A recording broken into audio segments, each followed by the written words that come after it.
Gold, trusted gold buyers. మీరు తాకట్టు పెట్టిన బంగారాన్ని విడిపించి ఈ రోజు ఉన్న మార్కెట్ ధరకు కొనబడను. జైన్ సినిమాలో మొత్తం ఎన్ని పాటలు ఉన్నాయి సార్? లెక్క పెట్టలేదు. 10 వరకు ఉన్నట్టున్నాయి, 9, 10 వరకు ఉన్నట్టున్నాయి. నేను లెక్క పెట్టలేదు. యాక్చువల్గా తెలుగు సినిమా పాటలు 5, 6, నువ్వు నేనులో 9 ఉన్నాయి. జైన్ సినిమాలో ఇంకా ఎక్కువ ఉన్నాయి. భయమే లేదా ఇన్ని పాటలు పెడుతున్నామని? తేజ గారిలోని గొప్పతనం ఏంటంటే కట్ చేస్తే పాట ఉండదు, ఆ పాట కట్ చేస్తే సినిమా ఉండదు. అది అందుకు పాట సినిమాలో పార్ట్ కాబట్టి ఎట్టి పరిస్థితిలో పాట తప్పు చేయదని నా ఫీలింగ్. సార్, జైన్ సినిమాలో పాటల గురించి మీకు ఏదైనా ఒక ప్రత్యేకమైన అనుభూతి, ఒక సందర్భం, ఒక గుర్తు కానీ ఏదైనా ఉంటే కాస్త షేర్ చేసుకుంటారా? అదే జయం రిలీజ్ అయినప్పుడు ఒక పెద్ద స్టేట్మెంట్ ఇచ్చాను. ఈ పాటలు ఏ ఒక్కరికి నచ్చకపోయినా నేను మ్యూజిక్ ఆపిస్తాను అన్నంత ఇది స్టేట్మెంట్ ఇచ్చా. బట్ ఏంటంటే దానికన్నా ఇంపార్టెంట్, అంత పెద్ద స్టేట్మెంట్ ఇచ్చిన తర్వాత చాలామందికి నా మీద ఒక ఇది ఉంటుంది కదా, అంటే ఏంటి వీడికి ఇంత గర్వం, ఇంత బ్లంట్ స్టేట్మెంట్ ఇచ్చాడని. ఆ మూమెంట్లో నాకు వచ్చింది నేను తప్పేమో, ఆ స్టేట్మెంట్ ఇవ్వడం తప్పేమో, బట్ కాన్ఫిడెన్స్, ఆ పాటలు అంత బాగా పోతాయని కాన్ఫిడెన్స్. కానీ సినిమా రిలీజ్కి ఆడియోకి మధ్యలో గ్యాప్ ఉంటుంది కదా, ఆ గ్యాప్లో ఏ పాటలు బాగా వింటున్నారు అని ఒక చిన్న రీసెర్చ్ చేస్తే ప్రియతమ తెలిసిన పాట చాలా తక్కువ మంది వింటున్నారు. ఎందుకంటే అది మరీ సాఫ్ట్గా ఉంది మెలోడీ, ఏదో ఈవెన్ అందమైన మనసులో పాట కూడా చాలా బాగా వింటున్నారు. రాను రాను అంటూనే యాజ్ ఇట్ ఈజ్ చాలా పెద్ద రేజు, బండి రేజు అన్నీ బాగా వింటున్నారు. ప్రియతమ తెలిసిన మాత్రం అంతగా వింటలేదని నాకు అనిపించింది.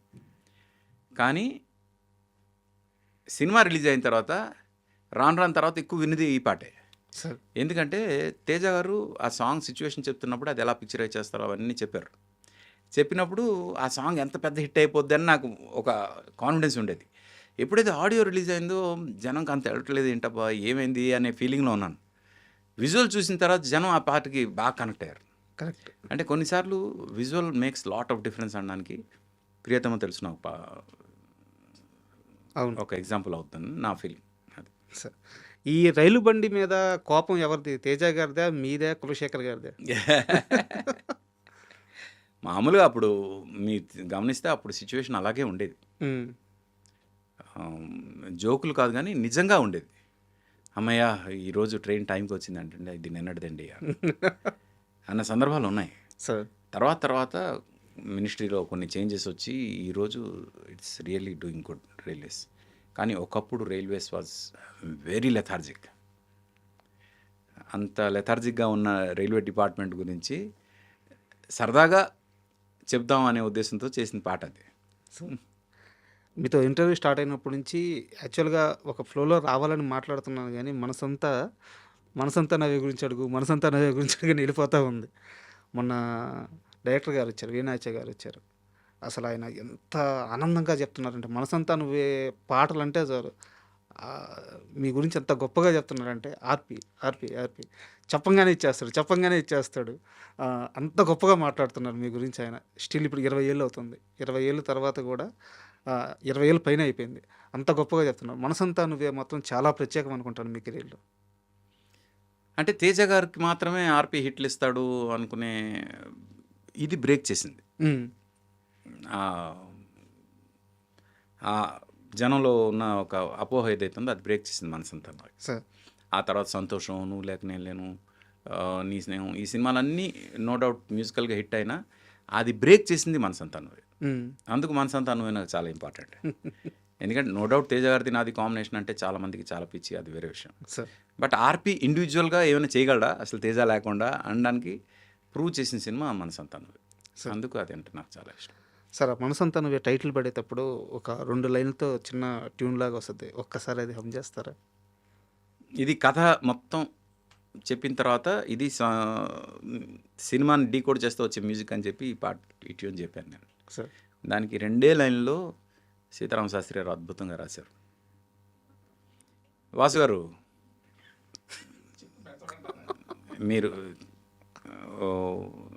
ఈ ఇంటర్వ్యూ చూస్తారని నాకు తెలుసు, మీరు ఎంత పేమెంట్ ఇస్తున్నారు అది నాకు అఫీషియల్‌గా ఇంకొక అది మీరు ఇంకొక ప్రోగ్రామ్‌లో ఇది చేయండి.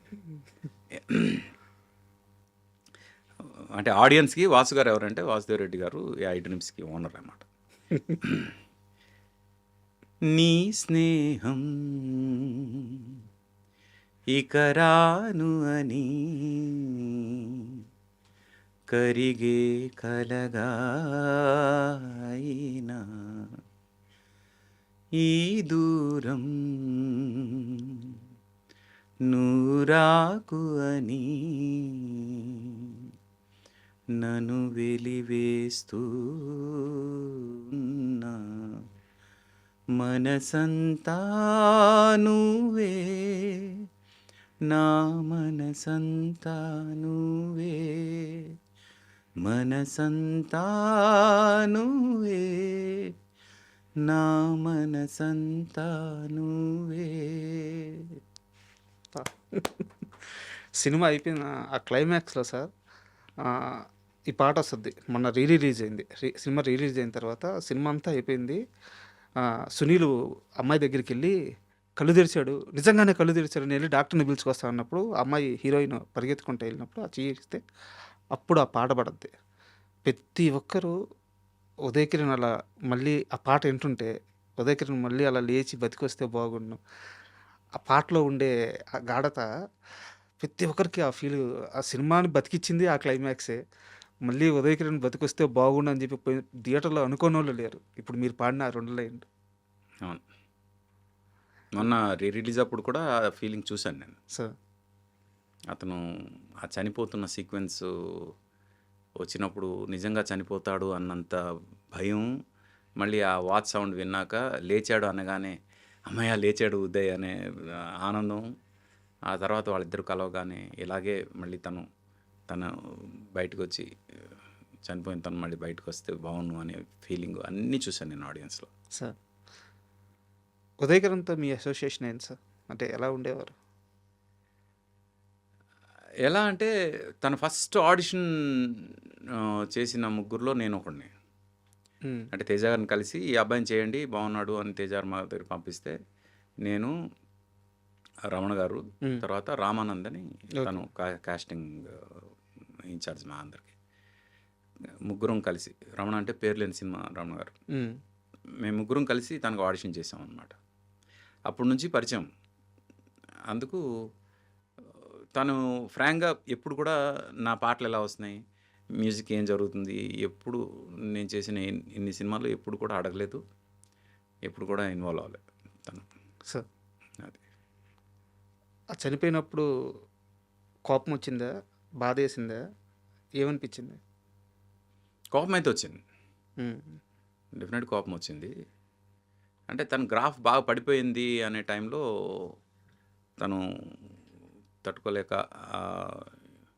ఇన్సిడెంట్ ఏదైతే జరిగిందో అది- తను ఇప్పుడు బతికుంటే ఓటీటీలో చాలా పెద్ద స్టార్ అయిపోయేవాడు, సార్ నా ఫీలింగ్ అయితే.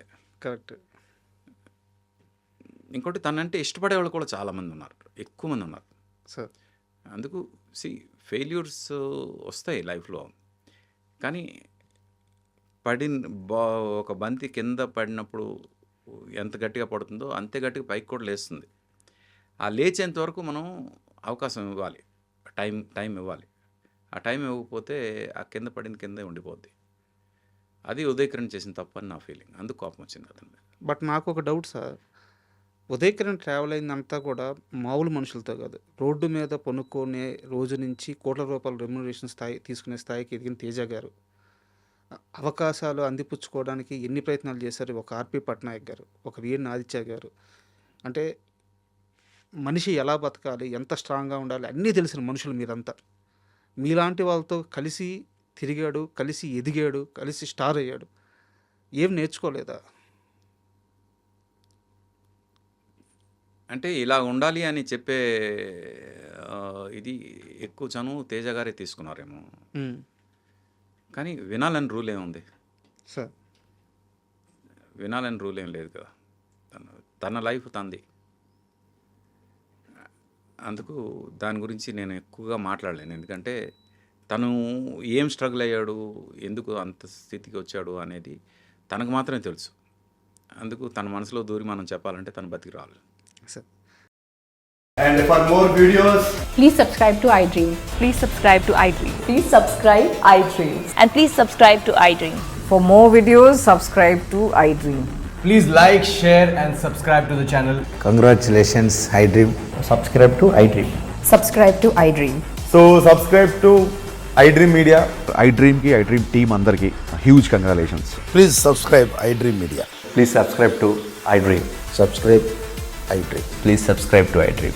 iDream అంటే నా కళల ఛానల్ను సబ్స్క్రైబ్ చేసుకున్న నోరు తిరుగుతలేదు, మీరైతే గంట గుర్తు కొట్టండి. For more such videos, please subscribe to iDream.